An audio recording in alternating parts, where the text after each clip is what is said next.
I've been watching Argo, sort of. The movie, about the fake movie to get some of the hostages out of Iran.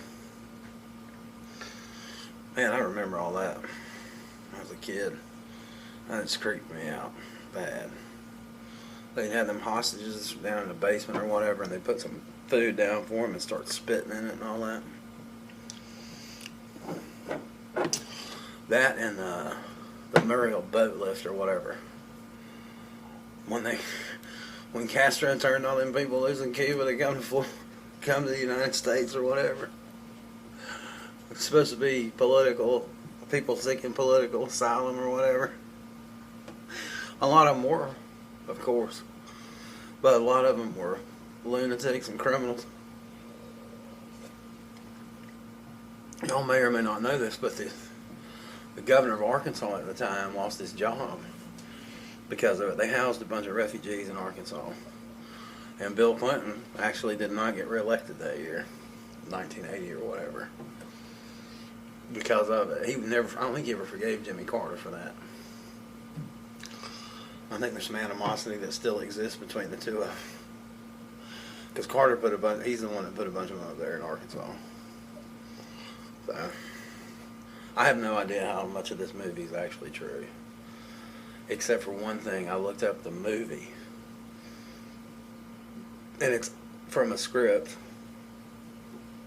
that was written based on a book called Lord of Lights.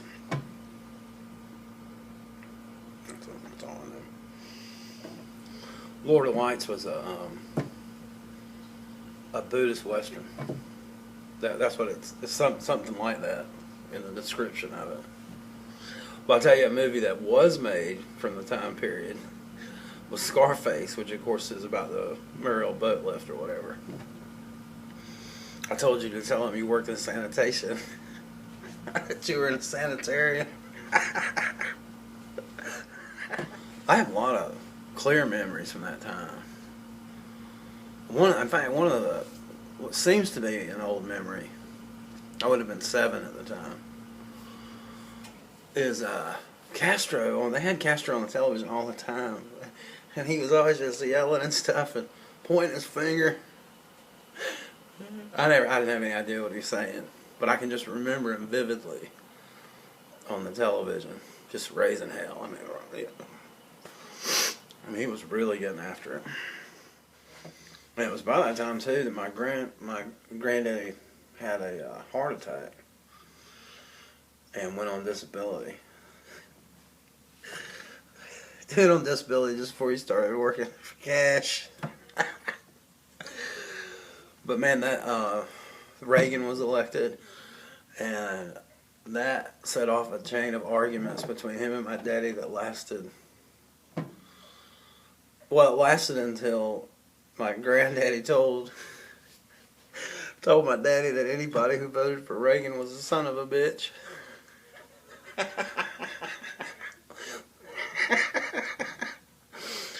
So they kind of had to kill it off after that.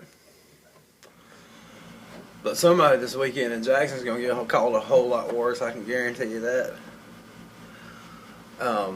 Your Ole Miss Rebels travel to Tuscaloosa, Alabama this weekend to take on the Crimson Tide. Alabama and Ole Miss. Jackson's in the center of Mississippi. And it's almost equidistant from Oxford, Starkville, Tuscaloosa, Baton Rouge, where I am tonight. So there's a lot of people there from this area. A lot of Alabama fans. It's gonna get rough Saturday night. They be drinking all day.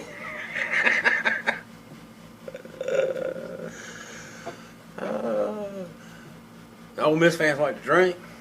Alabama fans get a little uptight if things don't go exactly as they think they should, and I do not think things are going to go exactly as they think they should on Saturday night. Now, I'm not standing here before y'all and all the worldwide internets proclaiming that Ole Miss is going to go to Tuscaloosa and beat Alabama. But I think there's going to be some real problems over there. Mm. But earlier in the day, LSU and Georgia get down in Athens, and that is going to be a slobber knocker. That's going to be a good ball game. I'm fired up about Saturday. The Gators have Kentucky, which shouldn't be a problem.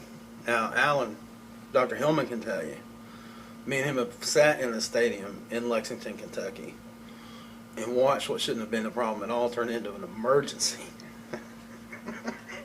But the Gators haven't lost to Kentucky in 27 years, so I don't think that's going to happen this weekend. So I should be able to relax and enjoy what should be two outstanding football games this weekend.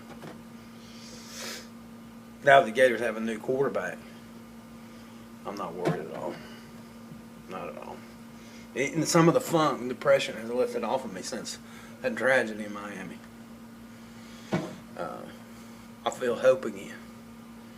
I feel rejuvenated. Tyler Murphy has brought hope to an otherwise hopeless situation. So, while we've got Dr. Hillman's attention, maybe. I like this week and part of last week too, listened to a lot of apologetics, Christian apologetics, and some of it gets on my nerves. And I talked with one of our lurkers this weekend about it, and I thought that his observations on it were good because they were similar to mine.